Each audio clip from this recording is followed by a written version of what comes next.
TOEFL Speaking Samples 2. Which one would you like to choose for your final project? 1. Giving a presentation. 2. Writing a paper. 3. Creating a video. I am one of the more modern students who would instantly say video. It is forecast by the internet gurus that 80% of information on the web will be in video form by the year 2020. It is a bit of a cliche, but a picture tells 1,000 words. Imagine how many pictures you would find in a video. I have dabbled in video production and I can verify from personal experience that there is a plethora of good software to help you make good quality videos. So I think that I would do my final project justice with videos more than with more conventional media or a personal presentation. I think a personal approach can work either for you or against you. Better keep it less personal.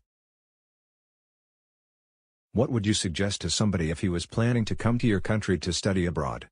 Give details and examples to support your response. I would advise him to think again, as the level of education in my country is not very high. In fact, I am learning English in order to study abroad myself, so it would be slightly hypocritical to advise someone to do something that I myself am trying avoid. The problem being is that until very recent times my country was a dictatorship and education was in the hands of the church. At present the accent in my country is on leisure and culture is not very present. If I was him, I would look at another country to continue his education because it is good to have studied in at least 2 different cultures. I personally would like to go to Canada to study, so I would advise him to do the same. Your friend wants to switch careers but doesn't know what new career to choose. What advice would you give her and why? I would not know what to say. I could not possibly know what she was thinking, so the only thing I could do is help her think. What I mean by that is to ask a series of general questions that in answering them she might be able to crystallize her thoughts. After all, it is a big decision, and so the first question might be, why doesn't she like her present career, followed by what new career she has in mind. Then get her to realize the implications of such a change. For example, what training is required, how long would it take, and how much would it cost? The latter question would make her realize the loss of income she may suffer during the transition period. So as a friend, my role would be to help her think clearly by thinking out loud rather than giving advice which I am clearly not qualified to do. Your friend is studying engineering and has room for 1 extra course in her schedule.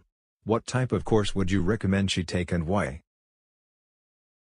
Engineering is a fairly broad subject, so I would have to know what he is studying in order to judge which course would complement it best.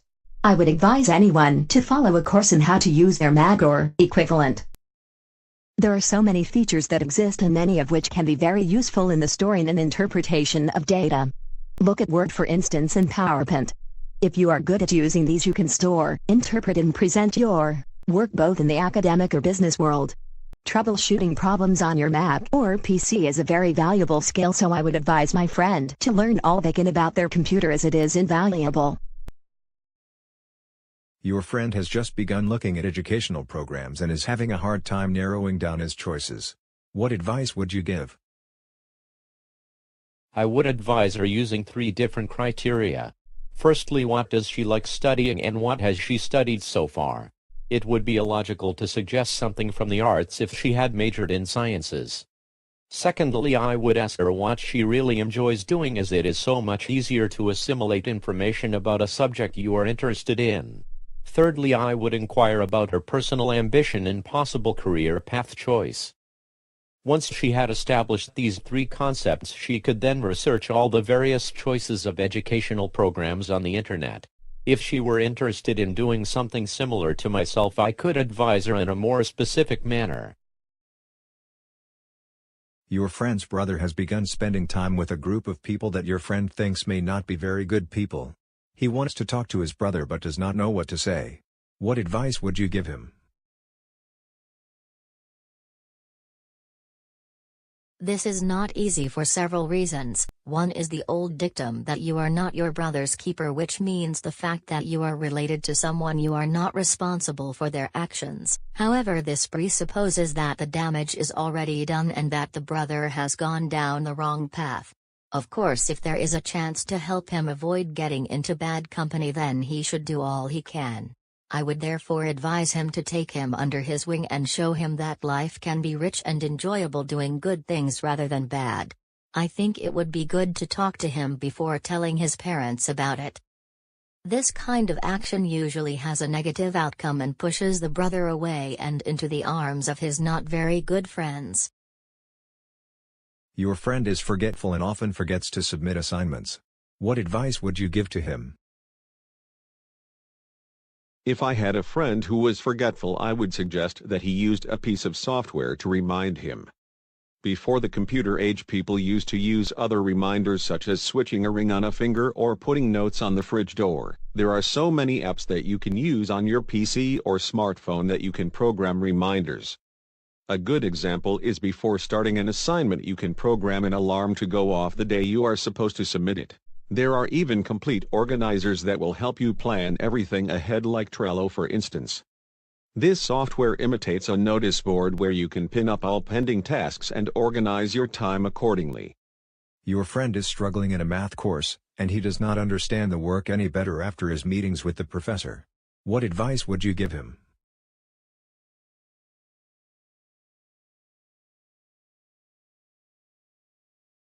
He is probably not up to it and he should consider switching study options. Maths is pure logic. Some people get it and some don't. Unfortunately, it is not something you can acquire, it is a way of thinking. If I were him, there are many subjects that do not require that particular kind of mind and he should start to investigate other fields of academic study. A good option may be computer science, which does not require the same kind of intelligence in order to get a degree. Even better, a social science where there is a bigger margin of error for a lesser developed logic. Physiology springs to mind and can present him with varied career opportunities. Many people find their leveling had to drop down a grade or change course. It is not the end of the world.